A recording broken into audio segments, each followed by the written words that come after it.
Do you want to pay off an equipment loan you have been making payments on for a year and be free of the outstanding debt? Or do you have auto-related plans? What if this incredible 1099-A form is the solution to that? Keep watching this video. You must. This video is key. Welcome to Debt Relief and Credit Repair channel. Your concerns are our answers. The information presented in this video and channel is for informational purposes only. No professional, accounting, financial, investment, or legal advice is given or implied by the channel or moderators. If you're new to our channel, let's help each other share content that has amazing value by making sure you subscribe, like this video, and make thoughtful comments. In today's video, I'll walk you through a simple method for completing the 1099-A form step by step. You're probably familiar with Christopher Hauser, who frequently discusses 1099-As. In one of his videos, he can be seen sort of holding up the document. You can use a 1099-A form from 2009 or 2019 as long as it complies with IRS regulation. It's crucial that the form is from any year prior to the preceding year. You can follow along on my screen as I demonstrate how to complete the 1099-A form. I'll discuss the two main ways. One is that you must send the 1099-A form with all the supporting documentation if you want to pay off something in the same way that you would pay off an installment loan, student loan, car loan, mortgage, or personal loan. I know that we have two documents that we will send off. I actually send 4 in total. The appropriate way to complete this is simpler. If you comprehend everything, there is a simple method to follow. However, if you're somewhat new to the procedure and would like as much assistance as you can get, you should send it together with the 4 letters. You should understand how to use these forms so that you are aware of their purpose and all associated affidavits. Getting these 2 publications, UCC Connection and Meet Your Strawman, is one thing I'd advise everyone to do. The 10 maxims of commercial law are included on the back of the UCC Connection book, and I set the numbers 1, 2, 3, 4, and 5 next to each of these maxims. I added those, especially on the affidavits. 1 is an affidavit that states the truth. An affidavit that has not been refuted is considered to be true, and per its terms, commerce is judged. It states that a dispute must be expressed in order to be addressed, and that a line or claim can only be satisfied by rebuttal via counter affidavit. Point by point jury decision or payment. That is contained in the letter you can obtain. However, today's topic is how to complete the 1099-A form. You should therefore have the first one here. Now, you can write or print this, but I should have taken this out if you have a 1-pager. If you have a 1-pager, you may print it. I made a tiny template on Word to ensure that it prints in the proper places when I run it through my printer.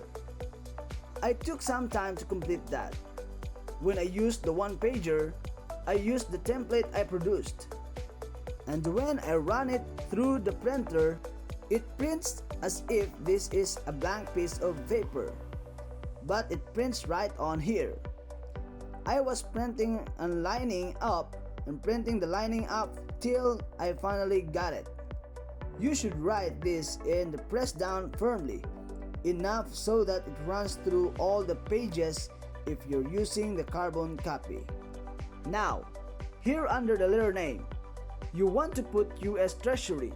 The address is 111 Constitution Avenue, Northwest, and then it's Washington, D.C. 20224. Alright, that's the address to the US Treasury. Now, when you do send this in, it's going to go to the IRS. The IRS will receive this when you submit it. One thing I discovered is that the IRS has a liaison office for the US Treasury, so you may submit to the IRS all of this paperwork. Make sure to check your state or residence on the form before sending it. You may find out the IRS office to submit it to there. You must mail it to Austin, for instance, if you are in Georgia. Keep in mind that not every state has the same location. However, you can simply verify that it will appear on channels 1040V, and I think it's on 1096 as well. Let's see here.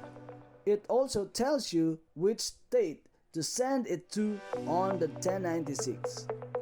As a result, if you reside in Minnesota, you will send to Kansas.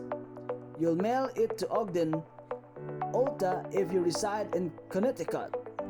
Those who reside in Alabama, Georgia, or New York will send it to Austin.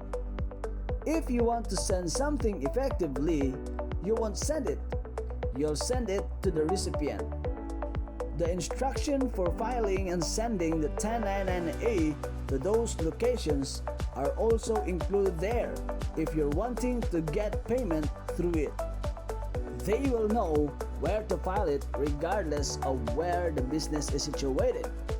But if someone is paying you with a 1099-A, you must send it to the appropriate location. The lender's TIN is 520907065, and you will give the Treasury whatever you have. Right here, you're going to enter your SSN, followed by your name, your address, city, state, or zip code will be entered. Please put the zip code inside the square brackets. One thing I discovered about the zip code in the UCC connection is that it significantly affects the distinction between the resident of a federal region and a state citizen. The UCC connection books, page 31, section 33, explain why you must utilize the zip code, which stands for Zip Improvement Code, which stands for Zone Improvement Code. What region you are claiming has a significant impact on this.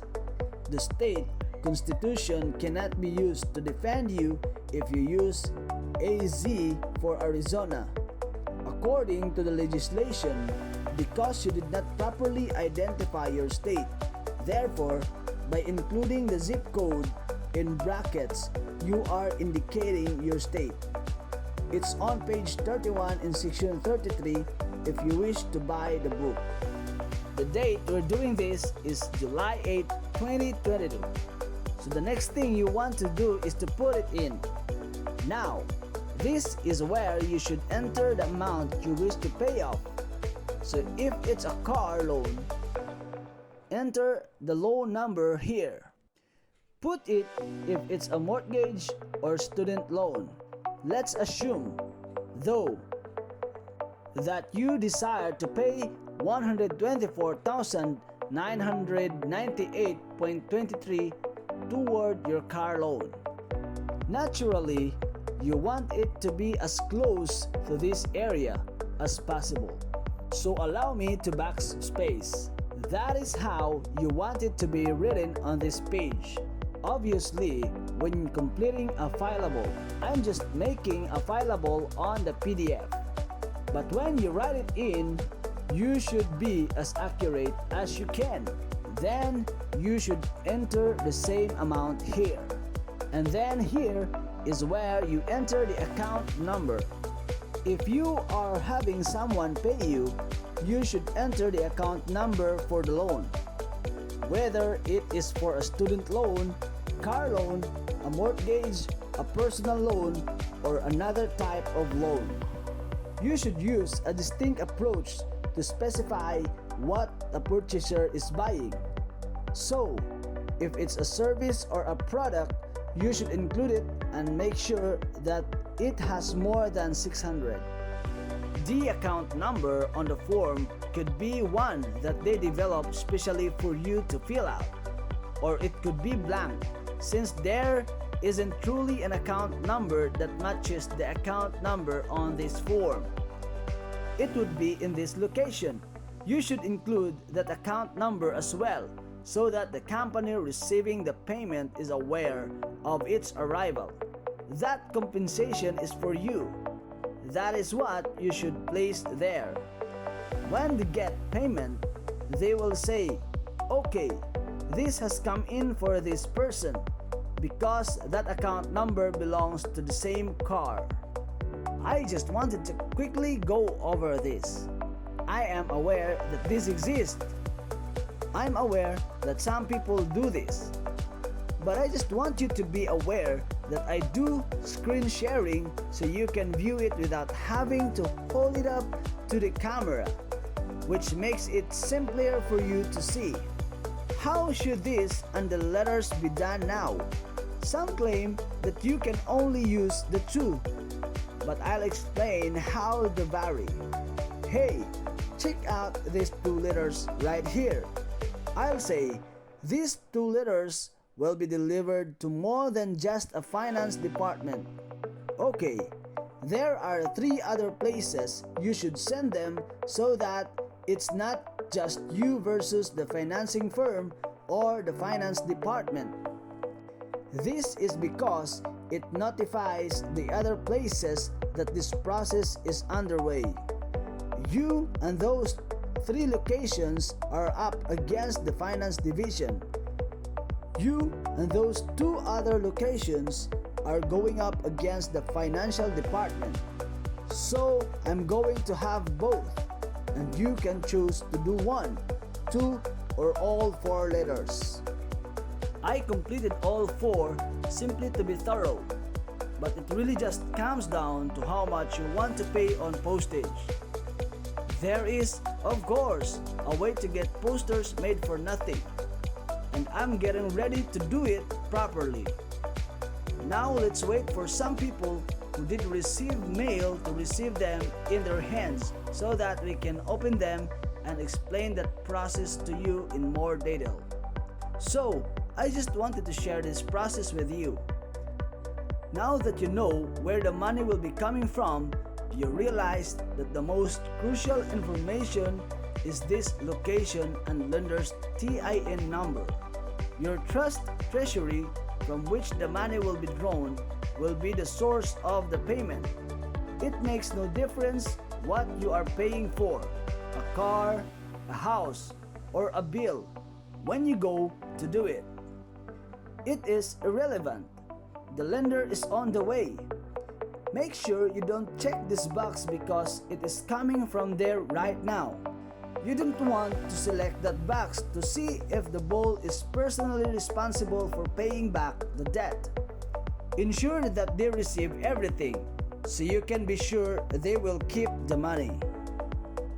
Please leave a comment below if you have any questions. We're here to provide this information as evidence that we can get compensation utilizing a 1099-A form, part of which will be sent directly to the IRS. I'm hoping today was useful to you. I hope I've at least gotten your attention and inspired you to forward this along to anyone who might find it useful. We appreciate you watching this video.